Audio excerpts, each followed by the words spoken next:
ان لکم فی الانعام العبرہ، سوکھا چارہ ہم جانور کو کھلاتے ہیں، اس سے چکنا گاڑھا دودھ پیدا ہوتا ہے۔ اس سوکھے چارے کو آپ کسی لیبارٹری میں لے جائیں اور کسی سائنٹسٹ سے بولیں اس میں سے تیل کا ایک قطرہ نکال کے، گھی تو دور کی بات ہے، تیل کا ایک قطرہ نکال دو، وہ کہے گا بھائی کروڑوں سال میں بھی ایسی مشین اب تک ایجاد نہیں ہوئی ہے، اس میں تیل ہے ہی نہیں تو نکلے گا کہاں سے؟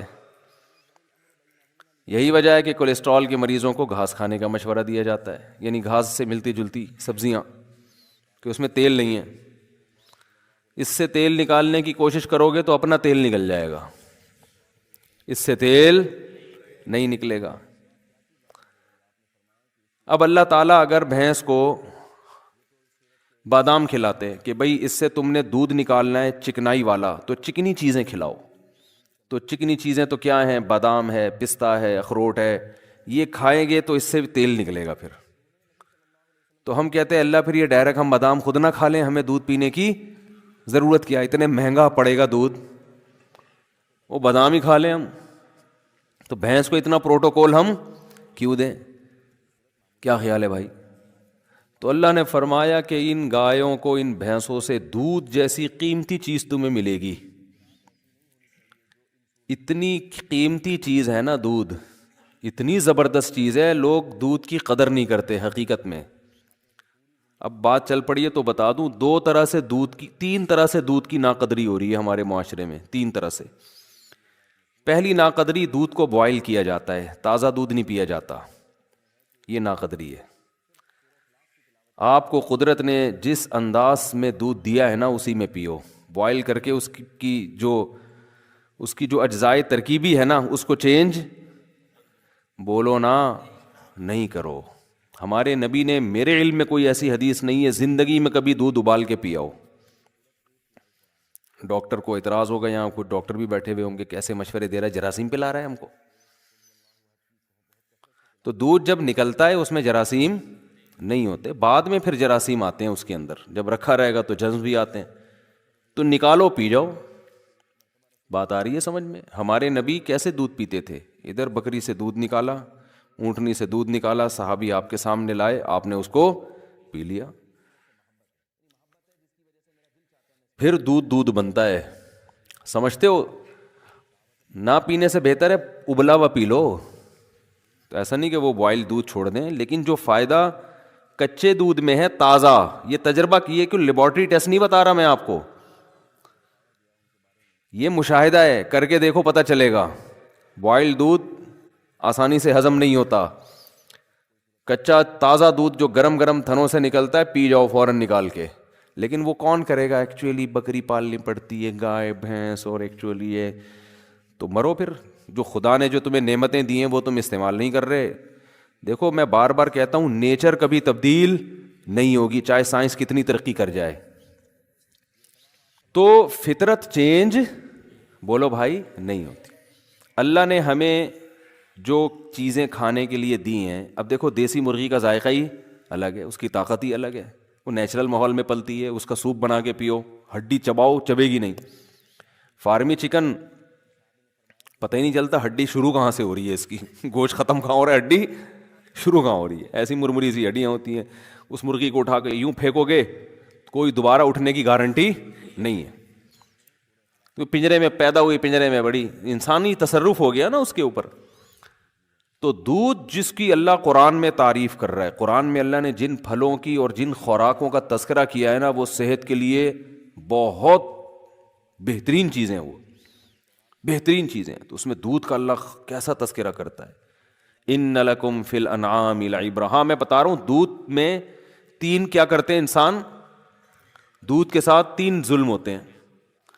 ایک کم درجے کا ظلم ہے کہ بوائل کر لیتے ہیں اس کو، تازہ نہیں، وہ اگر تازہ نہیں ہو تو پھر بوائل کرنا پڑے گا آپ کو، یہ بھی ذہن میں رکھیں۔ ایسا نہ ہو یہ گوالے جو دودھ دے رہے ہیں یہ کچا پینا شروع کر دیں، ان کو تو پتہ نہیں مینڈک نکال، چھلنی سے کیا کیا نکالا جاتا ہے، لال بیگ اور مینڈک سب نکل کے ہمارے پاس آتا ہے۔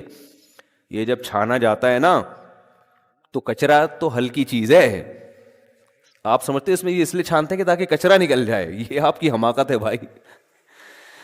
میں حیران ہو رہا ہوں آپ کو، آپ مجھے بتاؤ یہ جو گوالے دودھ چھان کے دیتے ہیں کیا کچرا نکال کے؟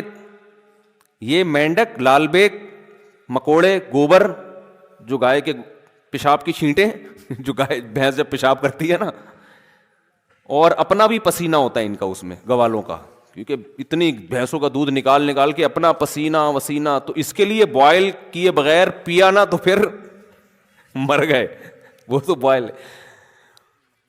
تو پہلا دودھ کے ساتھ انصاف یہ ہے کہ وہ کیسے پیا جائے, تازہ, یہ پہلی بات ہے. نمبر 2, دوسرا ظلم کیا ہو رہا ہے, پتی ڈال دیتے ہیں دودھ کو, دودھ پتی بنا دیتے ہیں, دودھ کا کیا ہو گیا, بیڑا غرق. تیسری ناانصافی, جو سب سے بڑی ناانصافی ہے, لوگ بڑے فخر سے کہتے ہیں ہم صبح 1 گلاس دودھ پیتے ہیں. پیتے کب ہیں, جب 2 پراٹھوں سے پیٹ بھر چکا ہوتا ہے ان کا.